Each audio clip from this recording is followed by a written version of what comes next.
कक्षा 11वीं और 12वीं के छात्राओं के लिए मैं पद्य भाग से आपके साखी जो कि कबीरदास जी द्वारा रचित कविता लेके या दोहा लेके आपके समक्ष उपस्थित हूँ। सबसे पहले हम देखते हैं कबीरदास जी के परिचय। कबीरदास जी के जीवन परिचय संक्षिप्त में हम जानते हैं। चलिए, उनके जीवन परिचय। कबीरदास हिंदी साहित्य की संत काव्यधारा की संत काव्यधारा की ज्ञानेश्वरी निर्गुण शाखा के प्रमुख कवि हैं। इनके जन्म और मृत्यु के संबंध में अनेक किंवदंतियां हैं। अलग अलग बातें प्रचलित हैं। कुछ लोगों का विश्वास है कि यह एक ब्राह्मणी के पुत्र थे जिसने लोकलाज के भय से इन्हें काशी के लहराता तालाब के किनारे फेंक दिया था। एक मुसलमान दंपति जो कि नीरू और नीमा इन्हें वहां से उठा लाई और पुत्र के समान उनका पालन पोषण किया। उनका जन्म मानते हैं 1398 में और मृत्यु सन 1495 में माना जाता है। कबीर ने विविध शिक्षा प्राप्त नहीं की थी, यानी कबीरदास ने विधि रूप में शिक्षा प्राप्त नहीं की थी। उन्होंने अपनी शिक्षा सत्संग के माध्यम से, पर्यटन यानी जगह जगह घूम के जो भी उन्होंने अनुभव जो भी उनको अनुभव हुए है ना घूमने के पश्चात, तथा इन्होंने ज्ञान प्राप्त, उन्हीं के माध्यम से उन्होंने अपने जीवन में ज्ञान प्राप्त किए और इन्हीं ज्ञान को उन्होंने अपने रचनाओं में रच डाले। माना जाता है कि ये रामानंद के शिष्य थे। उनके द्वारा कई सारे साहित्य के क्षेत्र में रचे कुछ रचनाएं जो कि साखी, कबीर ने साखी, सबद और रमणी की रचना की है। ये सभी कबीर ग्रंथमाली में संग्रहित हैं। कबीर पंक्तियों के अनुसार बीजक ही कबीर की रचनाओं का प्रामाणिक संग्रह है। इनकी कुछ रचनाएं गुरु ग्रंथ साबित में भी संकलित हैं। भाषा के रूप में देखा जाए तो कबीर की भाषा अरबी, फारसी, अवधी, ब्रज, राजस्थानी जैसे अनेक भाषाओं का मेल से बने हैं।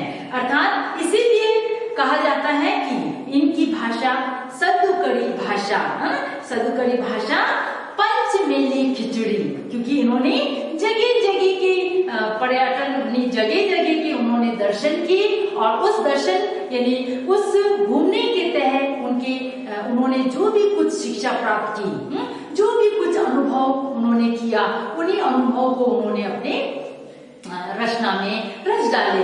इसलिए जगह जगह भाषा के उन्होंने मिश्रण अपने रचना में की है। सो इनकी जो रचना की भाषा को यहाँ सदुकड़ी या पंचमेल खिचड़ी के रूप में जाने जाते हैं। इनकी भाषा काव्यगत विशेषताएं, कबीर निराकर ब्रह्मा के उपासक थे। अदृश्य निराकर, अदृश्य ब्रह्मा के वो उपासक थे।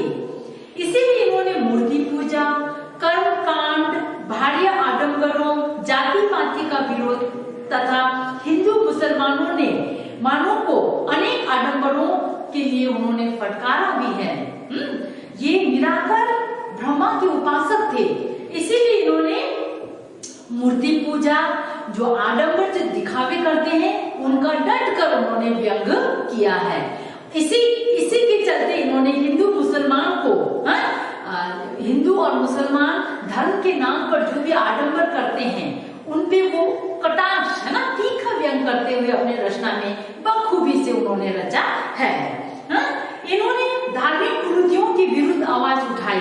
धर्म के नाम पर जो बुरी प्रथाओं को वो प्रचलित थे समाज में, उनपे उन्होंने क्या किया, आवाज उठाई, उनको हटाने की कोशिश की, इन बुराइयों पे नजर डालने की कोशिश की।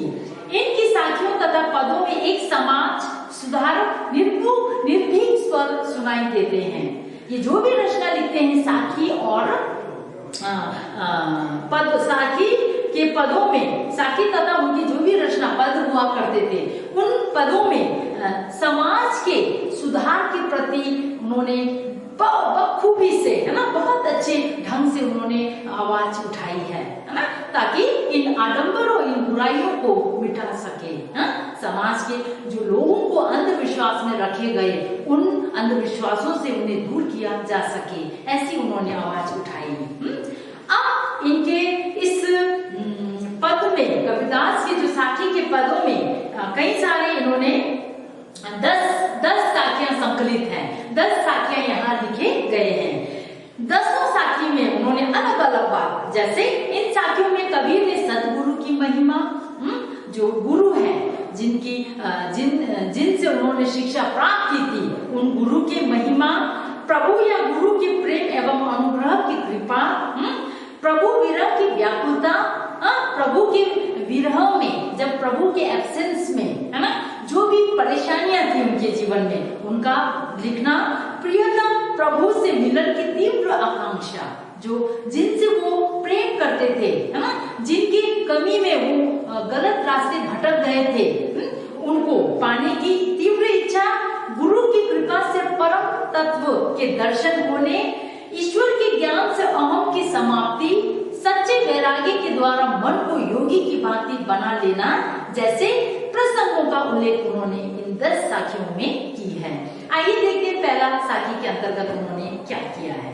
पहला साखी, पीछे लादा जाई था से लेके दीपक दिया खाती। इसके अंतर्गत शब्द अर्थ है, लोग वेद के साथी से मतलब है लोग एवं वेद की जो परंपरा में लोग बंधे हुए थे। सतगुरु, गुरु से कहा गया, दीपक की दिया हाथी, ज्ञान रूपी दीपक दे दिया था। अब इनकी व्याख्या देखते हैं। इन पदों के व्याख्या के अंतर्गत कवि कहते हैं कि मैं भी अन्य सामान्य लोगों की तरह, मैं भी, कवि कहते हैं, मैं भी अन्य समान लोगों की तरह समाज में कई बुरे यानी कई अंधविश्वास, है ना, लोगों के द्वारा कहे गए बात और वेदों में मैं फंसा हुआ था, उन परंपराओं में मैं चल रही थी, है ना, जबकि संसार के जो अनुसार मैं चल रहा था समाज में, वो बिल्कुल मेरे गुरु के दिए ज्ञान के विपरीत थे, जिसे मैंने समझा, गुरु के दर्शन के बाद जिसे मैंने समझा। मार्ग में सामने गुरु मिल गए, है ना, उसके चलते मेरे मार्ग में मुझे ऐसे गुरु के दर्शन हुए जिन्होंने मेरे हाथ में ज्ञान रूपी दीपक दे दिए। जो सच्ची है, जो सच्चाई है, संसार की जो सच्चाई है, समाज के लोगों के बीच में जिस आडंबर के साथ, जिस रीति के साथ, जो बुरी प्रथा के साथ मैं जी रहा था, वो गलत है। मेरे गुरु इस मार्ग में प्राप्त होने के कारण उनके दर्शन ने मेरे अंधकार रूपी ज्ञान को प्रकाश रूपी ज्ञान से भर दिया था। ज्ञान रूपी दीपक दे दिया, अर्थात सतगुरु ने ज्ञान प्रदान कर दिया। जो सच्चाई है, जो वाकई में जो ज्ञान है, उस ज्ञान का उन्होंने दीपक के रूप में मुझे प्रदान किया।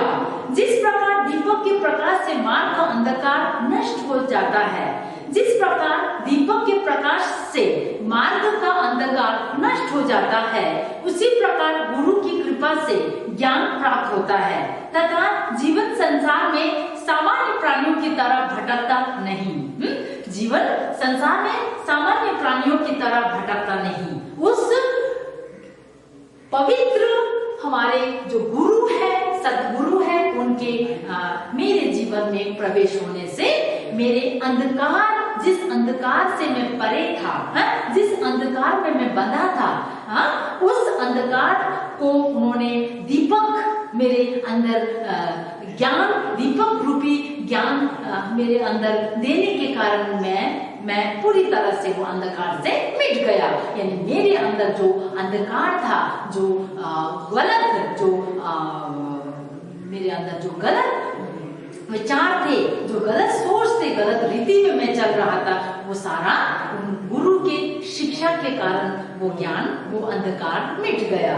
सो मैंने नए ज्ञान हासिल किए। इसलिए कबीरदास जी अपने जीवन में गुरु को सर्वोपरि मानते हैं, है ना। उनका मानना है भगवान से भी पहले मेरे लिए गुरु सर्वोपरि है ना। गुरु के द्वारा ही मुझे ईश्वर तक पहुंचने का ज्ञान प्राप्त हुआ है ना। गुरु के द्वारा ही कई सारे विषयों का मुझे ज्ञान प्राप्त हुए हैं और मैं ईश्वर तक गुरु के दिए ज्ञान के द्वारा ही मैं पहुंच पाया। इसलिए उनके नजर में, उनके हृदय में गुरु सर्वोपरि मानते हैं। चलिए, आज मैंने एक पैराग्राफ के साथ आपके कवि परिचय कराया। इतना आप ध्यान रखिएगा, याद कीजिएगा। चलिए, आज के लिए इतना। अगले क्लास में हम फिर कंटिन्यू करेंगे।